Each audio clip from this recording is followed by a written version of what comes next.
Once 2020 hit, I had to close the business down in May. It was a gut-wrenching decision. My manager just couldn't even get through the ring roads around Melbourne City. It was closed off like East and West Germany in the 60s. Small and medium-sized businesses were crushed.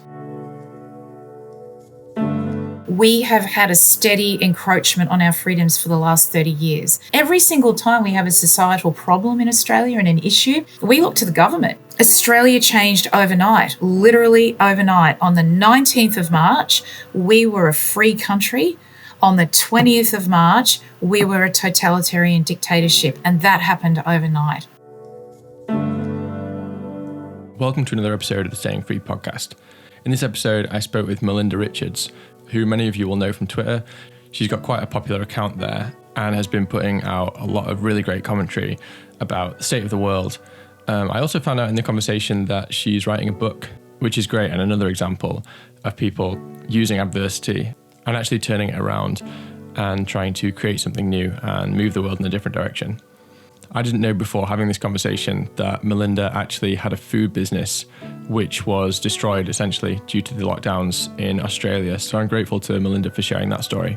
As always, if you enjoy this conversation, please do share it on social media. As a lot of us have found recently, it is very hard to get any traction on social media these days. It seems like the algorithms are not in our favour. So anything you can do to push the episode out there will be hugely appreciated. And if you're enjoying the podcast so far, do give it a subscribe on whatever podcast platform you're using. There's a lot of episodes in the backlog now, which I'm sure will interest you if you're new to the podcast. And also, please give the podcast a 5-star rating if you're enjoying these conversations. One more thing to mention is that I've turned on tips on the Twitter account for the Staying Free podcast. So if you go on the Twitter profile and click on the little icon, I've turned on tips. At the moment, it's just for Bitcoin. So by the time this podcast goes out, I might have added additional options for tipping. But at the moment, it's just Bitcoin. So if you don't have Bitcoin or you don't have self-custody of your Bitcoin and you only have it on an exchange, then this might be a good opportunity to actually interact with it a little bit. Any tips you decide to send are hugely appreciated. All right, on to the episode.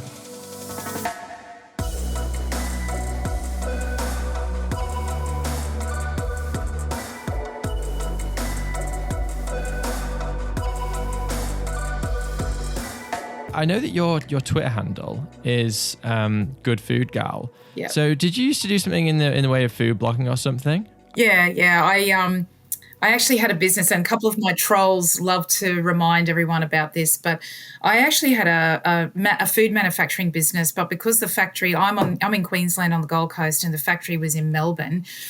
Once 2020 hit, I had to close the business down in May. It was a gut-wrenching decision, but my staff couldn't get into the factory. We couldn't go interstate. Australia had virtually locked down overnight, and Dan Andrews is a psychopath, so I knew that Melbourne and Victoria weren't going to be opening up anytime soon. So being manufacturing, you can't actually keep the doors open per se. You just can't do anything, and it just costs you a lot of money just to have equipment sitting there. I do have other businesses, so that would have brought the group down. So I just had to, I did it early, I did it swiftly, the staff understood. It was probably it's in the top 5 worst days of my life, having to shut down, but we were able to sort of regroup and restructure the rest of the group pretty quickly as well. Right, okay, so did that business shut down because of COVID? Yes, it did. I mean, traveling interstate in Australia, you just never even think that there's state borders in this country. It's never even occurred to me.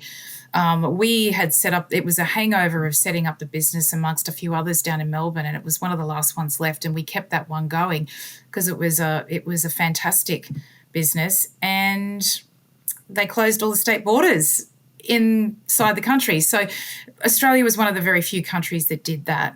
So most other countries I know that had provinces, states, they were still able to move freely within their own country. So it was a phenomenal situation. Australians were virtually locked inside their own states. Yeah. Within their own country. And we couldn't get out of our country. We also couldn't get out of our own state. So going back to this food business, how long had you been running that business? Well, my father started that one, and I had sort of started getting involved in it about 10 years ago. And, it was sort of muddling along, and I wasn't taking it too seriously until we started to get a really amazing reaction from the product. So one of the products was, the headline product was broccoli sprouts. So we grew our own sprouts in the factory, but they're very difficult to grow. So we had a real market niche, and we had a really sort of big kind of complex growing system there.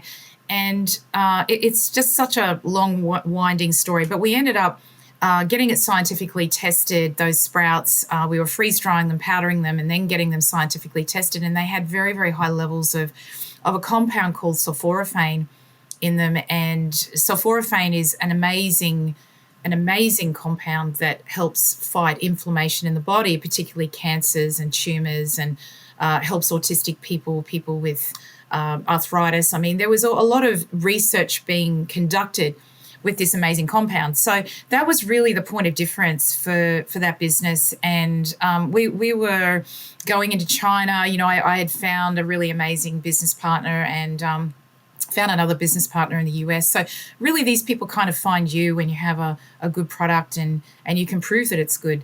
So the food industry is just diabolical, as in all industries, because as we now know, they're all the big brands are eventually owned by the same people around the world.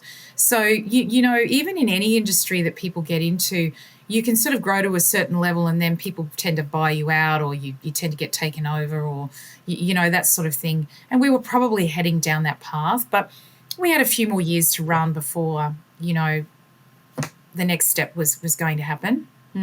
So it was a family business, essentially? Yeah, it was a family business. And I had a few things going on the side, and then Dad passed, and then, of course, the whole group came to me, which a couple of my trolls also like to point out. And I always knew that it was coming. I had been involved in the group for some time. And, yeah, it's a bit of an eclectic mix of things that we do. But the Super Sprout one was probably the most emotional out of all of our things that we do, because we had people who really benefited from the products, and we had people telling us that, and then we had people telling us their stories and their health journeys. And because as we know, and this is probably another reason why I got so passionate about what was going on in the last 2.5 years, is because I had really immersed myself in the story of human health as well. So it wasn't just freedom, it's freedom combined with the story about the human body and health and our immune systems and what we need to do to take care of ourselves. And, there's just a whole world out there of narrative that was really hitting me in the face about what was wrong, and that everything that was happening was wrong. It wasn't just this and that. It was every single thing we were being told was incorrect. Every single thing that governments were telling people to do was incorrect and very harmful to people's health. So, for me, it was sort of there was a lot of ideology involved, health, freedom, a whole range of things. And that's when I decided to get very, very noisy on Twitter and social media about it. Yeah. So the thing that actually was the kind of nail in the coffin for the business, it sounds like it was the shutting down of the borders between states, right? Yeah, and the access, and even the people that lived in Victoria, because they lived outside of the Greater Melbourne, and then one of my staff just packed her bags, threw it in the car and drove to South Australia where her family was. So we lost her overnight because they just said, we're shutting all the borders. But he couldn't, my manager just couldn't even get through the ring roads around Melbourne City. It was closed off like East and West Germany used to be in the 60s. You just couldn't get through. How did any commerce continue then? Like, is your business a unique case in terms of how you were affected? Because I can't see why this wouldn't affect almost every business in the same way. Yeah, it did. Look, this was designed, and I think if we always keep the strategic picture in mind, because I had to do that. I had to stay sane. I had to first understand what was really going on. I had to really ask the logical questions, and then I had to answer them. And one of the big things that came out of the last 2.5 years is that small and medium-sized businesses were crushed. a lot of them were crushed in Australia. Now, a lot of people survived, and a lot of businesses did survive, and some of them made money even. They started selling hand sanitizers and face masks, and some people really jumped on board and were very entrepreneurial and had, home deliveries and businesses that sort of hooked into, situations when people are isolated. But, I just couldn't, I was busy trying to keep everything else open, and I couldn't respond that quickly or be that entrepreneurial, unfortunately. And also I couldn't actually do something that I was fundamentally philosophically opposed to and I knew was wrong. But the real graveyard of businesses fell into the small business category. And we were still technically a small, nearly a medium-sized business, but we were still a small business. And certainly all of the other big box retailers and all of the other big brands in Australia were able to stay open because they were either simply allowed to open or they were subsidised by the government because they were too big to fail. But when you have a myriad of small businesses, they're not too big to fail. You can let those go, and they're on a case-by-case basis, and those people, it's really hard for them to become squeaky wheels. Right, okay. Yeah, I mean, that's so sad to hear. So yeah, I'm really sorry to hear that this ultimately caused your business to collapse. But just going back to something you were saying before about the kind of, I guess, the health aspects of this and the kind of more holistic side of things. This is something that I'm interested in because I've noticed that there's a weird kind of unification at the moment between people of very different kind of backgrounds. You've almost got the kind of very like holistic, hippie, vegan, health food type people. And then you've got a kind of alliance with the more kind of right-wing, kind of libertarian, pro-freedom people. Absolutely. I'm wondering whether you maybe straddle the line between both of those, like I do in a way. Yes, I absolutely do. And what people really, I think, have come to understand in the last probably, at least the last 2 years, is that conservatism and right wing is actually all about self-determination and freedom. And, the left wing is, and wokeism is really about socialism and totalitarianism, and really telling people what they should be thinking and what they should be feeling, and curbing freedom of speech and censorship. So the word conservatism and being a conservative is really a bit of an oxymoron, to be really honest. I mean, I call myself a conservative, but I'm probably the least conservative person I know. I've certainly been the boldest, most vocal person of my friendship groups. Initially, I now have a whole new group of friends that I've found, that some of them are actually even more outspoken than me. But when this initially came out, the word conservative in the dictionary does not describe the sort of person really that I am on the sort of the right wing, if you like, side of politics. And certainly at the rallies, and there were a number of rallies in Australia that were eventually allowed to go ahead after a lot of them were suppressed, but that's another story again. Yeah. When we were all eventually got to the rallies, we were standing in line with, absolutely, I was standing hand in hand with Indigenous people who used to hate conservatives, and vegans and left-wing extremists who were like, what? I mean, the old hippie type leftism, not the new leftism, but the stuff that was revolutionary back in the 60s and 70s, when the true left-wing people back then were actually screaming about freedom, ironically, which, of course, now it's completely the opposite. So it was this mix of all of these types of ideologies that came together under one banner. And you can call it something, and you probably need to call it something. I was trying to call it, libertarianism. I think that was the new word I was coming up with people, because freedom was, part of it, but it's not about left wing and right wing anymore. Those concepts have completely gone in Australia. They've probably gone in the UK and Canada and New Zealand and the US as well. It is not about left wing and right wing anymore. It is about freedom versus totalitarianism. And that is the spectrum that people sit on now. not left and right wing. I believe those terms are now probably defunct, and I'd love to see them disappear altogether, although they won't quickly. And I am writing a book at the moment where I do use the words leftism and left wing and right wing, but there's still a hangover of that. But I don't think they're going to last much longer, to be really honest.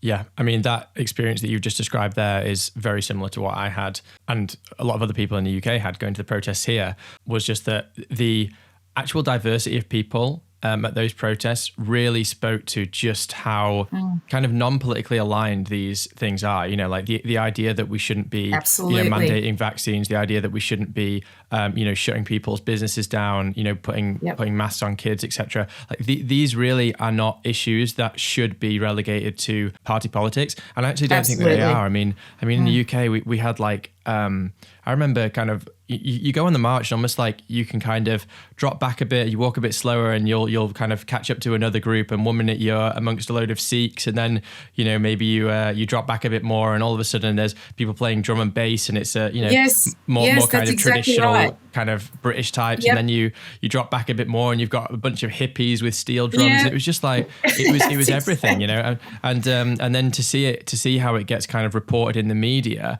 I mean, it felt to me like going to a festival, and then you see it reported in the media, and it's just such disingenuous reporting that you see, which I'm sure was the same in Australia. But no doubt that there's something really. Yes, sorry, go ahead.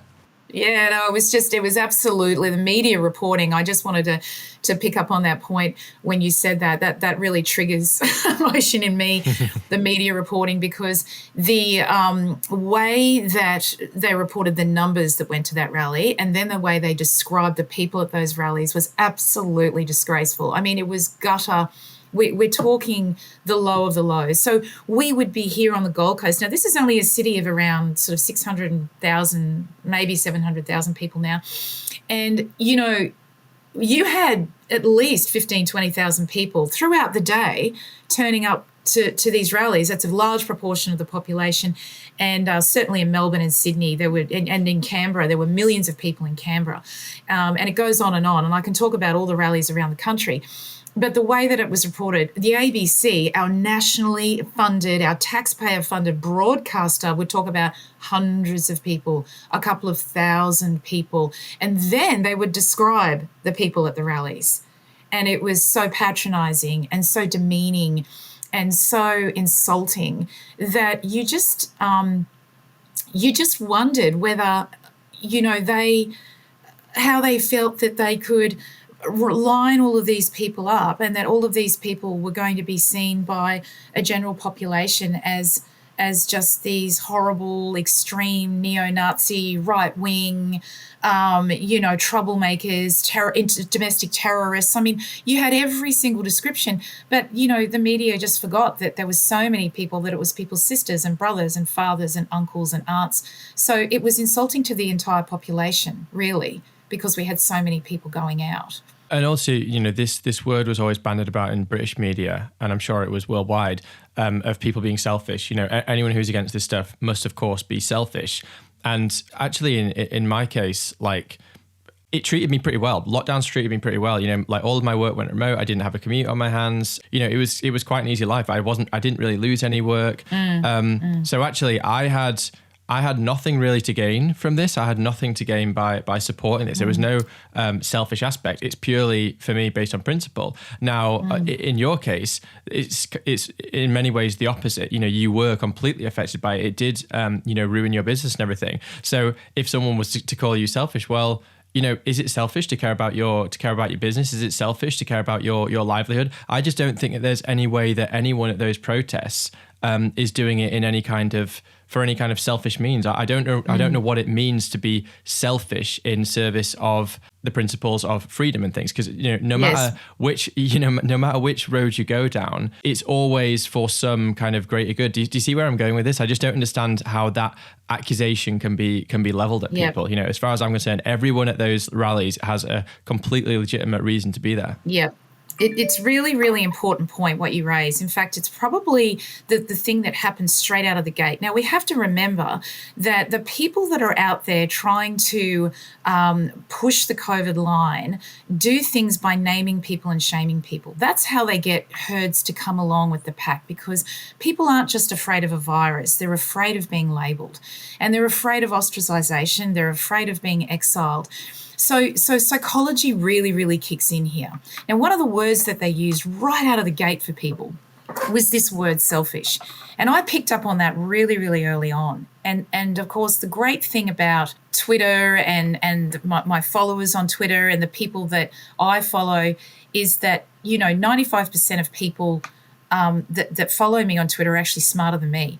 So I was really struggling with this selfishness and this label that was coming out. So the very first label out the gate was, if you don't do this, you're selfish. You're going to kill grandma. You're going to murder people. I mean, I was actually, believe it or not, someone actually got onto my feed in March 2020, when I was questioning what was going on, and I was testing the logic, which of course ended up being totally illogical. But in the early days, someone actually got on, and not only did I get selfish. I mean, that was just getting rolled out by everybody.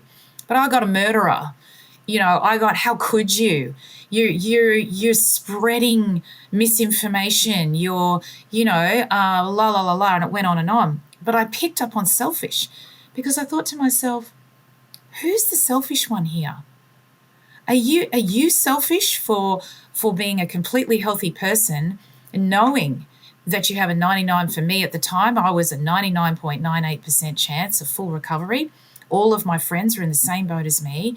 I had no symptoms, and yet I was expected to shut down my life, stay behind closed doors, and lock myself away for those other people to feel safe. So who's the selfish one here? All of those people cowering and with comorbidities and really scared, locking themselves away and expecting everyone else to lock themselves away so they feel safe. Who's the selfish one? Am I the selfish one for wanting to get on with my life and keep people employed and keep contributing to society? Or are they actually selfish because they're sitting behind closed doors expecting everyone to do what they're doing so they feel safer? For me, I flipped the selfish argument around 180 degrees. Because for me, if you are a person who has a comorbidity, if you're scared, if you're worried about something, then you have a responsibility to then tell people what's bothering you, look after yourself, and make sure that you take measures to look after your own health, that you take measures to keep yourself safe. It's not everyone else's job, and it's certainly not the government's job to keep you safe. That's actually your job. It's your own personal responsibility. So if you expect everyone else to throw away their lives for you, if you expect everyone else in the world to be cowering down to your needs and to your individual issues, and it might be because you've got comorbidities, and often or not, some of those comorbidities, I should say, were due to, if you're a young person, not eating right, through obesity, through diabetes. They knew right out of the gate that obese people had a very high chance of getting quite sick from this particular virus. So I mean, the idea that other people have to throw away their lives so you as an individual are fully protected and feel fully safe is just, selfish to me. That's what selfish means. You can't put your own individual life above the good and well-functioning society around you. Your life is worth something if you're actually going to leave the world in a better place than whence you came. If you do things and say things to shut down society and to tell society that everything around us needs to be in a certain way. And by the way, if we come out of it, if it's worse off, well, too bad. If we save one life, I mean, I got that so many times. Oh, but Melinda, if we save one life, it'll all be worth it. But the thing is, they were killing thousands and thousands of lives to save that one life. I mean, we know now in Australia that thousands and thousands of people died as a result of the lockdowns and the restrictions and the state border closures. We know that now. That is a very open statistic, and there are lots of estimates going around about how many people actually died as a result of completely locking people away and shutting down society. And I know that they're talking about that in the UK as well. Yeah. And I agree with a lot of what you say, but I think it's important to also remember that, we were talking about protecting, the vulnerable, etc. But a lot of the vulnerable were not actually asking for this. It wasn't the old people in care homes that were saying, we want the rest of society to be shut. Yes, you're right. Absolutely. No, you're right. Yeah, it was people who were speaking on their behalf, which made me even more. And you see, Your point is very, very salient because it wasn't the 80-year-olds. I mean, the 80-year-olds weren't going because the 80-year-olds didn't want people locked down on their behalf, because they were saying, certainly the ones I spoke to, we've had our life, we've lived our life. Why are we telling young people they can't go to school? Why are we telling people they can't get back to university? Why are we saying that Year 12 students can't go to their formal this year? I mean, why are we ruining the lives of young people to save the 80 and the 85-year-olds? And the 80 and 85-year-olds were saying that. And that's a really, really good point. But what I didn't like is those selfish comments were coming from the people who were boldly going like all the social elites and the woke people go, because we're speaking on other people's behalf. Because we're always thinking that the moral high ground is the absolute right. It's always right. You can't question me because I'm right, because I'm woke and I'm right, and I'm speaking on behalf of the old people. I'm speaking on behalf of the obese people. Mm-hmm. I'm speaking on behalf of the vulnerable. I mean, how many times did we hear the words vulnerable and you're killing the vulnerable? It's like, well, maybe the vulnerable don't think so. So your point is right, and I suppose it adds a little bit more of a sour taste in my mouth that people felt that they had to get out on social media and do this kind of new virtue signaling around COVID and this new kind of, I'm doing this for the good of the community. You're not, because you're selfish. But look at me. I'm actually doing it for the old people, for the people that have comorbidities. And yes, it was this kind of new birth of virtue signaling that rose, which... And it takes on board your point. Not all those vulnerable people agreed that society should be locked down on their behalf.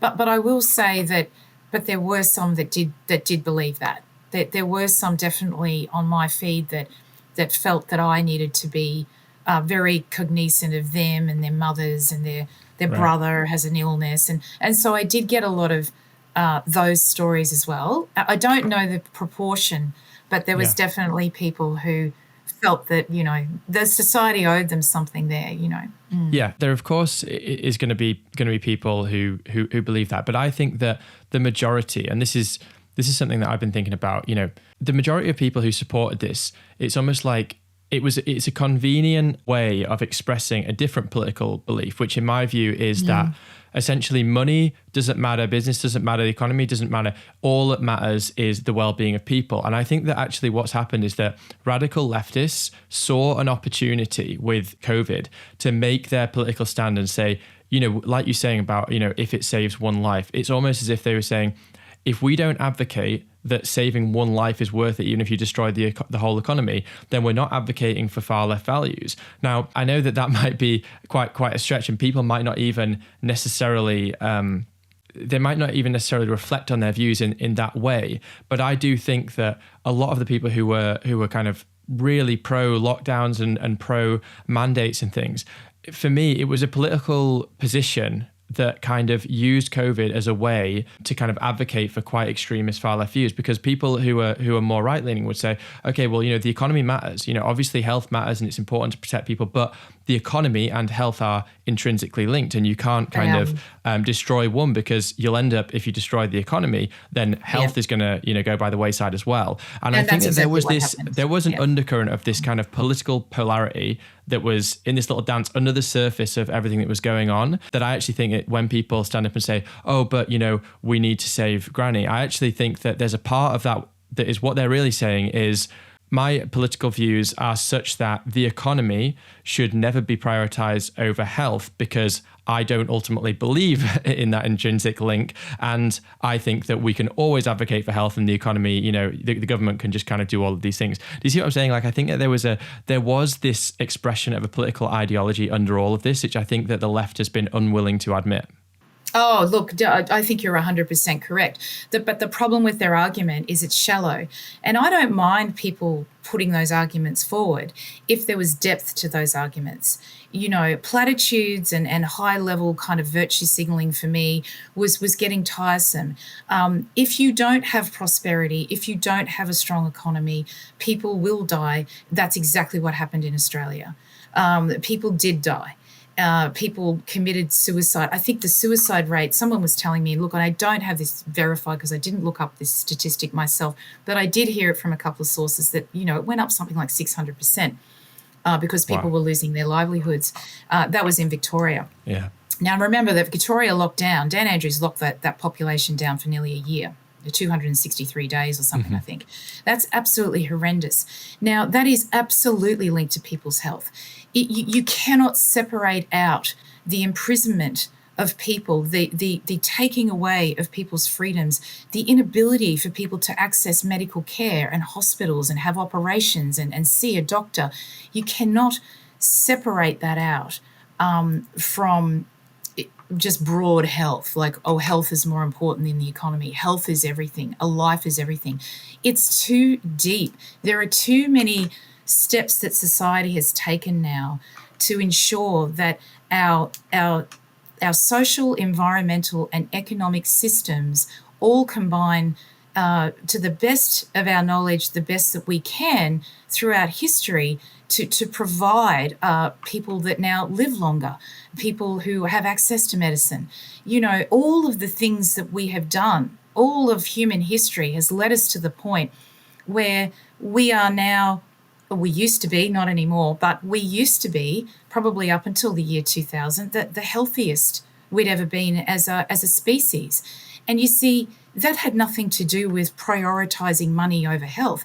That had a very complex system of wealth and prosperity and improving our environment and improving our food sources and improving the way that people interacted, so our social side, to produce that outcome.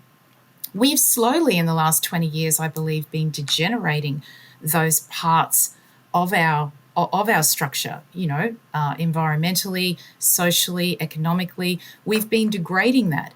But you can't pull apart and have an if-then. If we did this, then that would happen. If we did this, this is more important than that. Those arguments to me were always just way too shallow, and they were put in a way that it was hard for people to actually come back and argue against, because it just would make you look bad.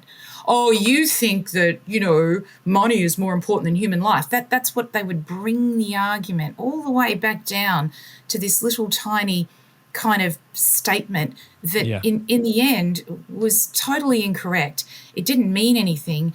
But how do you say to people, well, no, that's not true, without trying to explain the intricacies of how an economy works or how a society works? You're just not going to go there. You just look at those comments and go, but they were everywhere.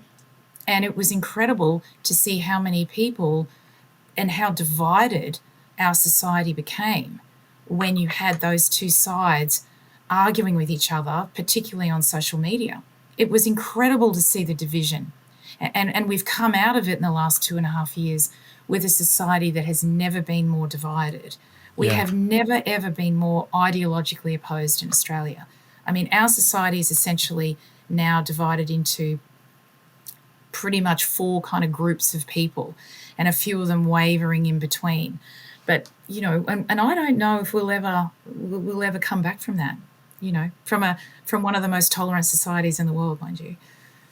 Yeah, I agree. I mean, it seems to me that even though this kind of corona debacle, at least in the UK, I know that things are different in different countries, and probably in Australia, there's still kind of more restrictions, I imagine, there is in the UK. I mean, certainly here, there's no testing to arrive. There's no vaccine mandates or anything. It is normal life now. But there is this kind of sour taste that's been left from all this. And, I know that even some of my friends, for instance, who kind of think that I lost my mind with the whole corona thing. And, Yeah, same. I know that they're thinking to themselves, and some of them have even articulated this to me, like, why are you still bothering with this? Why is this still a concern for you? And I think that ultimately it's because I feel like we've kind of compromised on such an important principle, and that it hasn't been accepted that that's happened. It's like, absolutely, we need the people who have done these, who have done these things, to actually come out and say, never again, we were wrong. We should never have had society move in this direction. But unfortunately, it's just kind of like, okay, we'll just open up again and pretend everything's normal. And it's almost like, if your spouse cheats on you and then just kind of glosses over it, it's like, you need a really hard conversation about what your values and principles are as a society, and we've just not had it. And I feel like that's why there is still this division. Like, we can't heal until that conversation has been had. Absolutely brilliantly put. I mean, I just think what you've said then is so true. And yes, it has been worse in Australia. I think that there's something that comes from what you said, which is so good, is why, though? Why haven't we had that conversation? And I feel that one of the reasons why we probably haven't had it is because it's about human psychology. So if you think about it, it's been, say, 2.5 years of, crap.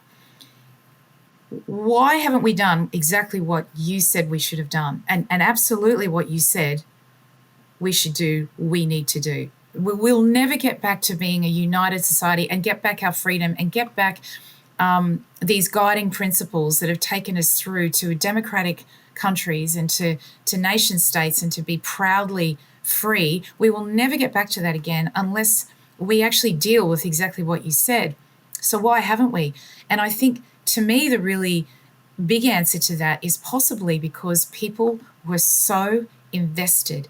There were so many people that believed everything they heard.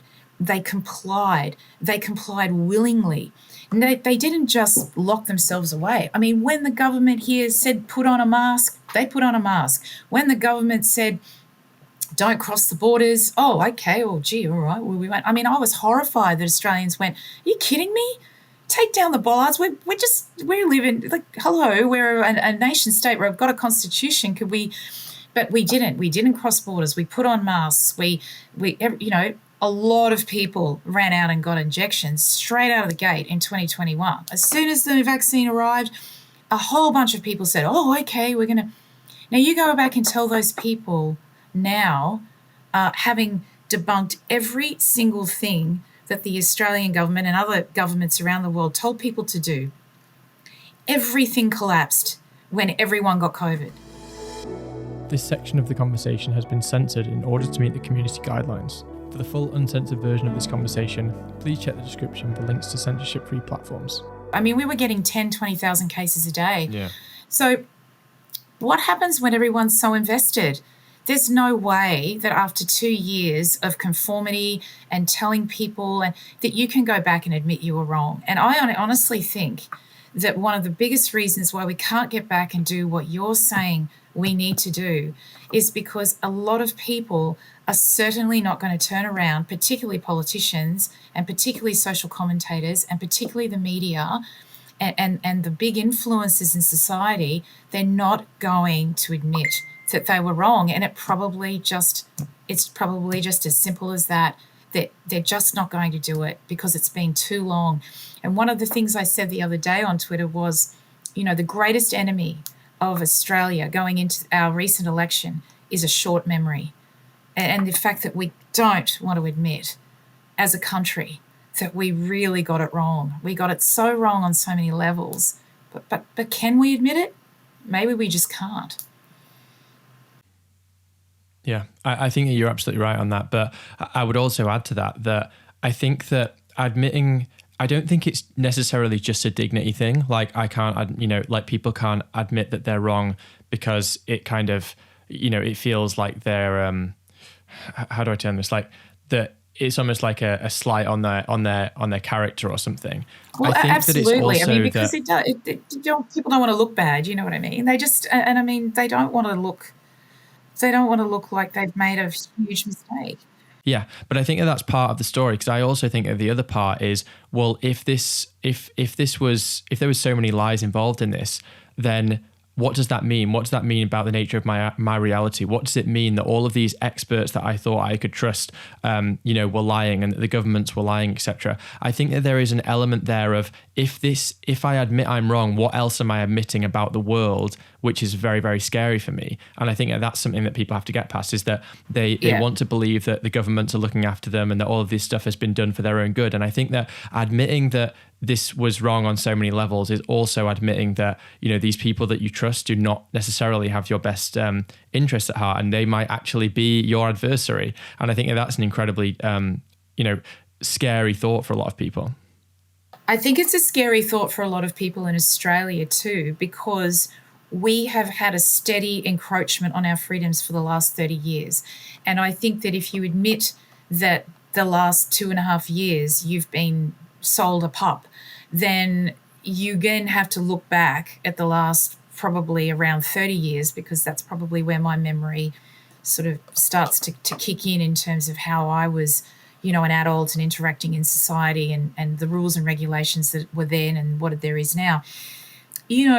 We have had a steady erosion of freedoms, and we would not only have to admit that we were wrong to believe the government, but we've probably been wrong to just go along steadily and have those freedoms taken away from us without standing up and having the courage of our convictions and saying that this has actually been the wrong thing to do and the wrong direction for Australia.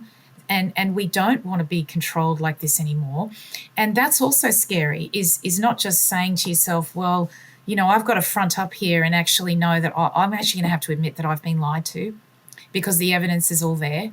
But not only do I have to do that, I have to go back, as you say, and realise that, this country has been eroding my freedoms and my liberties for a long, long time, and I've just been ignoring it. And Australians are not going to fight to get any of those freedoms back. I mean, I think Australians were too used to, and getting too used to, the government telling them what to do, and I suppose introducing a lot of socialist ideas and socialist mantras. And Australians have become maybe a little too laissez-faire and a little bit too lazy. And, well, you know what? If it doesn't work, the government will help me. The government will sort it out. Every single time we have a societal problem in Australia and an issue, we don't look to our own, the people in the society to solve it. We don't look to parents and students and teachers and our friends and our communities. We look to the government. And our media and everyone says, well, the government needs to introduce legislation on this. The government needs to provide money for that. The government needs to solve the problems. And we've been having that narrative for decades now, absolutely decades. And COVID was really just the cherry on the icing on the cake. I mean, Australia changed overnight, literally overnight. On the 19th of March, we were a free country. On the 20th of March, we were a totalitarian dictatorship, and that happened overnight, absolutely overnight. But you don't really have it happen overnight unless you've conditioned the population to be good little minions and just do as they're told and believe everything they're told at every single corner, around every single bend and down every single path. And I think that we lost something in Australia, but we also gained insight into who we've really become. Because before March 2020, Australians had a real view of themselves, and I'm telling you, the world did as well, that we were this kind of semi-rebellious country. We were, larrikins, we were happy-go-lucky, we were settled by, the first settlers that were here were rebellious in English society. So we don't like people telling us what to do. We're out there, on the sporting world, we're climbing mountains, we're the biggest set of travellers per capita. Like, you can go to You go to any corner of the world before 2020 and you would find an Australian there. It used to drive me crazy. It's like we've only got 26 million people, but you go to somewhere in the middle of Turkey in a desert somewhere or, oh, hey, oh, God, really? Really? I really can't get away. I mean, Australians are just everywhere.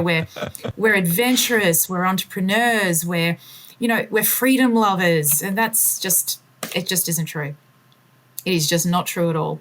And that was probably for me the most astounding and astonishing thing. It wasn't that the government did it to us, because history shows governments will do that to their people. And it's naive to think that in any generation, in any century, that people aren't going to achieve, domination and grow their power and do all of that. That didn't surprise me, because I thought, oh my God, it's been coming for a while in Australia particularly. What amazed me and astonished me was the lack of resistance, just the no questioning. People, not a question. No one questioned it. Oh, okay. Are you going to, we're healthy? Oh, we'll just say, Australians were supposed to be this kind of, really? Well, why are you telling us to do that? But we're all perfectly healthy. Why are we starting to quarantine healthy people? So even just asking questions, I would have been happy with that. I would have just been happy with a few questions. But you see, we thought we were something, but now we've found out that we're not. We're not that at all. So yeah, it's sad.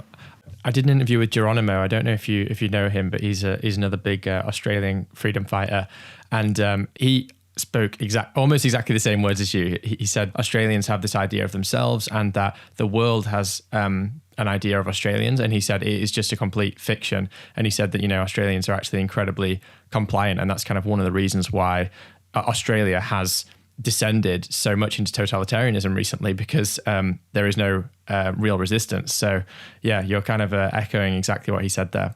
Look, we've been going for a while. This has been like really, really great, but I want to bring back up something you mentioned earlier, which is that you're writing a book. Can you tell us about that? Yes, I'm writing a book called, ironically, I started it in 2018. So it's actually called Liberty Lost. And I'm thinking of changing the name. But at the moment it's called Liberty Lost. Oh, I like the name. That sounds great. Yeah, the demise of free speech and free thought in Australia. So I was already thinking about all of these topics well before COVID. I even hate saying the word COVID. It's to me, it's almost like a swear word now. That's probably why I haven't really said it much. I keep saying 2020 instead. I did put pens down in 2020. I felt that the whole thing was just a ridiculous nonsense, because obviously I was talking about Liberty Lost, and then boom, it was almost, well, we've actually lost it now, and what am I going to say now? How am I going to write about something that I said we were heading towards something, and then it just turned off a switch and we were gone? But I actually did pick it back up again in the end of 2020, because I decided that it was the icing on the cake, but the cake had already been built. So, Australian society was already losing its liberty. That's why I was talking about it and trying to put it into words. And so I wove the COVID story in amongst the themes. So the book's not about COVID, but there is a chapter at the end which links in this heading down the socialist path to COVID, and why the build-up and why it was so easy to implement in Australia. So I just sort of changed the tack of the book a little bit at the end, and it's at the third edit now. So, and the editing process is extremely brutal, because I have never done this before, and they're very, very good editors, and I'm being held to task on some of my comments, which is good. It is making the book better, but it's just I've just got another few more hours to address the comments, but it's basically finished. They're just trying to, as I said, just hold me to account a little bit more. So yeah. Well, that's so good to hear that you're writing a book. I mean, one of the things that's been great out of all of this, of the few kind of silver linings, is that so many people have kind of found either a new passion or kind of become active in some way and tried to find a positive channel for that frustration, which I know I have, and a few other people I've had on the podcast have also kind of been engaging in something where they're just trying to channel that, and rather than just kind of be downtrodden and frustrated, is to say, what can I help now to build something new? Because I really believe that we're kind of entering now a situation where so many people, they're kind of opting out of the system. They're just saying, like, it can't be fixed. It's so rotten to the core. We need to actually build something new. So yeah, it's great that you're writing a book, and yeah, hopefully around the time. Do you have a release date? Or I did, and we had an election here in Australia, and I decided to put a couple of months of energy into a local freedom candidate here. So that release date has been put back. But look, I would like it to sort of start coming out in the next couple of months. I know the publisher is very keen. So I mean, he does think that people will read it. I actually wasn't taking it all that seriously. I was just really writing it for myself and finishing it for myself. I'd be amazed if anyone actually read the book. But it is cathartic, and it's exactly what you're saying. You've got to channel energy into things that hopefully make a positive difference. It's going to be very, very controversial. Yeah. I ask a lot of questions in the book, and I make assumptions about why I think Australians have head down the path that they're heading. And I also have to say that, a lot of Australians really enjoyed lockdown. When it first started, for the first 4 weeks, I cannot tell you, probably about 60% of the people I spoke to in March, early April were really quite happy not to have to go to work. They were happy not to go on the roads. They were happy not to have to do the school commute. They were really happy that they could send a couple of emails out and then just hang out in their Jimmy Jams at home and, make it just look like they're working and get onto Netflix. And that's a novelty. And I kind of laughed at the time. But deep down, I was just really, really horrified, to be honest. There was so many people. Now, that, of course, has worn off, and eventually those people did sort of turn around, 6 months later and go, okay, now this is really bad now. What we need to do is probably start to get back to normal. The problem that statement is that, well, it's pretty hard to get back to normal when you've set a precedent. It's like negotiating with terrorists. I mean, if you go, yeah, okay, I'll do it. But then can I get that back? And it's like, yeah. But first you have to do this. Oh, and then you have to do that. Now you can't do this now unless you do that. Oh, okay. And then it just keeps going and going until a year and a half later, people are going, okay, well, what's our way out of this? Oh, okay, now the only way that things are going to get back to normal now, and by this stage it's May 2021, June 2021, it's like, now you've got to have to take the vaccine. All right, now you've got to take the vaccine. If you take the vaccine, everything will get back to normal. You'll get to travel. You can go to the pub. You can, you can cross the borders. But you cannot get back to normal unless you take this vaccine. Oh, okay. All right. Well, we'll go and do that now as well. And by that stage, governments they're just laughing at the population. It's like, this is hilarious. Yeah. We can be proven wrong about 10 things on the lead up to this, but we'll still get. And so you see, for me, that there was this hope all through the pandemic that, we'll get back to normal soon. We'll go back. We'll get there. And I suppose the book explores the fact that, we're probably never, ever going to go back, and that we've kind of, we've shown our hand. We're playing poker and we've lost because we're not bluffing anymore. You just tell us what to do and we'll go ahead and do that. Now, of course, a little bit of the fallout from that at the last election, we just had that election, and I won't go into that because you probably wouldn't even believe the stories I tell you about that. But people did walk away from the major parties because there was anger, and then there has been anger, and that anger has been brewing for a few months now because people are waking up. But is it too little too late? Probably is. The WEF are meeting right now, the World Health Organization's putting treaties in place for people to sign, for governments to sign. There's a lot going on, and there's a lot of going on that people just aren't even aware of. So, how do you ever get back to normal? I was hoping that you wouldn't give us the black pill towards the end of the conversation, because normally I try to do positive section at the end. So before we do, because I'm going to ask you to give us something positive. I'll definitely do something positive. Okay. So yeah, first of all, thanks so much for coming on. This has been really, really great. I hope we get the opportunity to talk again. I feel like we could have gone for hours. But first of all, tell people where they can find you, where they can find your book as well when it comes out, and then if you can give us some message of positivity to round off on as well. Okay, well, I'm just a good food gal on Twitter.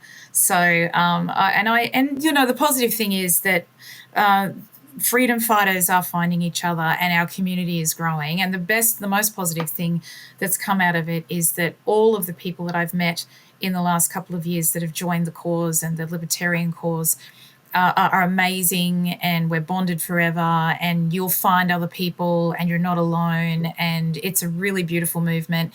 And I've made some lifelong friends, and I've only known them for 3 or 4 months. So, and it continues to grow.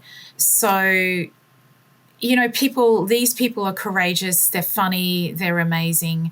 And I've just sort of started my community on my Twitter initially, and then, people reach out to me on Twitter through DMs. I mean, I don't stop anyone DMing me. I've only had fantastic people. I don't have anyone that's been, kind of a crazy DMing me. So I've been really fortunate that I've met some amazing people through that, and we're going to continue to grow the community. And we're talking now on how to pull together this stronger and stronger and stronger libertarian community to, go socially, politically. How do we lobby? There's going to be there's a lot of disparate groups, but they'll come together, and we're bringing them together. So that's a positive. And, I'm just good food gal, and I'll be promoting my book in the next hopefully 2 to 3 months on Twitter.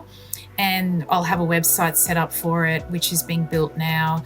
And yeah, it'll just be starting to be promoted. So it'll be really easy to find me.